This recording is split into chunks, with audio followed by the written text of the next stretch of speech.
Question says, let alpha and beta be the two roots of the equation x square plus 2x plus 2 equal to 0. Then alpha to the power 15 plus beta to the power 15 equal to. Okay, तो start करते हैं question.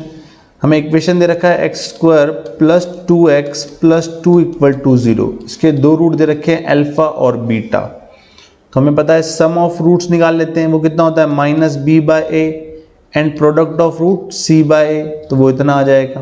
ठीक है, दो चीज़ें तो हमें पता है। अब हमें इतना पता है कि अगर अल्फा इसका रूट है तो इसको सेटिस्फाई करना चाहिए। तो मैं यहाँ पे ऐसा लिख सकता हूँ alpha square plus 2 alpha plus 2 equal to 0। X की जगह अल्फा पुट कर दिया सिंपली। तो यहाँ से अल्फा स्क्वायर का वैल्यू आ गया -2 अल्फा -2, राइट। चलिए, अब मैंने क्या करा, इस इक्वेशन को अल्फा से मल्टीप्लाई कर दिया, मल्टीप्लाई बाय अल्फा। इस इक्वेशन को जैसे अल्फा से मल्टीप्लाई करेंगे तो बन रहा है alpha cube -2 alpha square -2 alpha.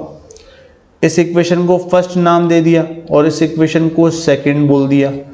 और हमने क्या करा, फर्स्ट और सेकंड इक्वेशन को मल्टीप्लाई कर दिया। तो उससे क्या बेनिफिट हुआ, ये बन गया अल्फा टू द पावर 5 और ये बन जाएगा 4 इंटू अल्फा प्लस 1 का होल स्क्वायर। राइट साइड को राइट साइड से और लेफ्ट साइड को लेफ्ट साइड से मल्टीप्लाई कर दिया। ठीक है, इसको फर्दर ओपन कर दिया स्क्वायर को, a square plus 2ab plus 1, right. अगर आप ध्यान से देखें फर्स्ट वाली इक्वेशन यहाँ पे वैल्यू पुट कर दें अल्फा स्क्वायर की, तो ये बन रहा है अल्फा स्क्वायर की value -2 alpha -2 plus 2 alpha plus 1। तो इफेक्टिवली बन कितना आ रहा है, ये 2 अल्फा से 2 अल्फा तो कैंसिल हो गया, माइनस का 1, डेट इज अल्फा की पावर 5 की वैल्यू -4 अल्फा आ चुकी है। जैसे ये अल्फा के लिए इक्वेशन बनाई है, क्या सिमिलरली बीटा के लिए भी बन जाएगी? तो मैं लिख देता हूँ सिमिलरली, ये क्या बन जाएगा फॉर बीटा, क्या हो जाएगा beta to the power 5 equal to -4 beta, right. अब हमें वैल्यू क्या कैलकुलेट करना है, alpha to the power 15 plus beta to the power 15। तो इसको मैंने लिख दिया अल्फा टू द पावर 5 का cube plus beta to the power 5 का क्यूब। तो अल्फा टू द पावर 5 का वैल्यू हो गया -4 अल्फा का क्यूब और ये बन जाएगा -4 बीटा का क्यूब।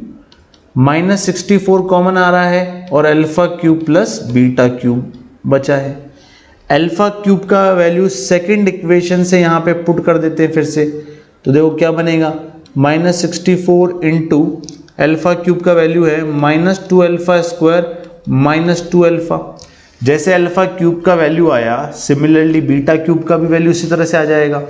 तो वो हो जाएगा -2 बीटा स्क्वायर -2 बीटा। यहाँ पे समझ में आता है, -2 पूरे ब्रैकेट से कॉमन निकाल लो तो बन जाएगा 128 और बचेगा कितना, alpha square plus beta square plus alpha plus beta. इस वाले पार्ट का मैंने परफेक्ट स्क्वायर बनाया तो बन जाएगा अल्फा प्लस बीटा का whole square -2 alpha beta plus alpha plus beta. अब सम और प्रोडक्ट की वैल्यू तो हमें यहाँ से याद है, तो यहाँ से उठा के हमने यहाँ पे वैल्यूज पुट कर दी। तो देखो क्वेश्चन क्या बन जाएगा, 128 इंटू अल्फा प्लस बीटा की वैल्यू -2 का स्क्वायर 4, अल्फा बीटा की वैल्यू 2 तो ये बन जाएगा 4, अल्फा प्लस बीटा की वैल्यू -2, राइट। ये कैंसिल हो गया, 128 इंटू -2 that is -256.